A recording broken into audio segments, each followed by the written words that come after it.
I'm going to be doing my final project on Johann Sebastian Bach. Johann Sebastian Bach, or Bach as how most people know him, was born in 1685 and he lived to be 65 years old, dying in 1750.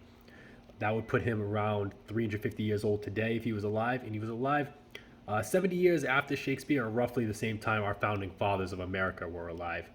Johann Bach was born into a very, very musically involved family in Germany. During this time, Germany wasn't a country; it was just a whole bunch of provinces and states ran by dukes and princes and that kind of thing. Bach's family all played music. His father ran the town's music theater. His uncles all played music for a living.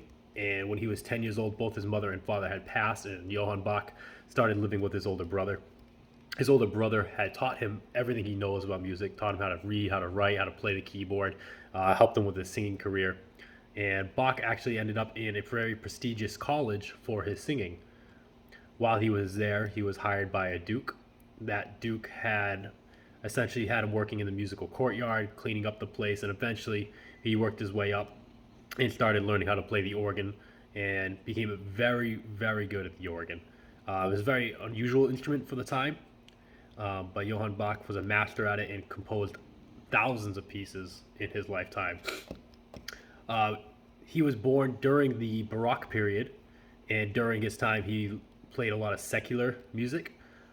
Bach ended up leaving the Duke and doing some private pieces for various princes and stuff. But eventually, he settled down and became a composer for various churches, composing for up to four churches at a time at one point in his life. So he was writing harmonies and counterpoint and secular music, all for these churches, for the choir to sing, for the organist and the pianist to play for their churches in their services. Bach lived, like I said, up until 65 years old. He was beginning to go blind and decided to have an elective eye surgery done. The eye surgery had made him go blind, and shortly after he passed away. Otherwise, he would have, in healthy condition, he probably would have composed a lot more famous pieces.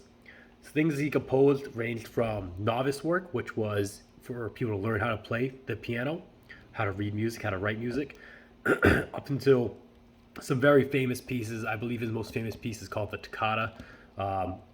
Most of you probably won't know that by name, but if you looked it up, you would understand the piece. I'm sure most of you have heard that piece. Uh, that's Johann Bach, fairly straightforward guy. I mean, over 1,000 pieces, but he only had a couple that are well known, and he spent most of his time working for the churches, which is just kind of how his family grew up and what he was involved with.